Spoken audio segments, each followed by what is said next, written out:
ይህ ትውልድ ችግሯን ብቻ ሳይሆን አቅሟን ፈልፍሎ የማየትና የማውጣት ብቃት እንዳለው ከጅምር ስራዎቻችን የሚታይ ስለሆነ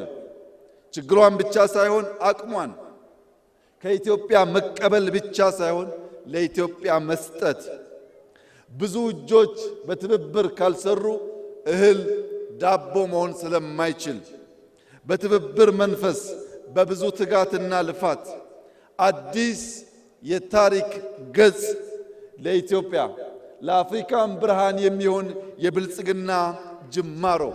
በእኛም በሌሎችም የሚታመንበትና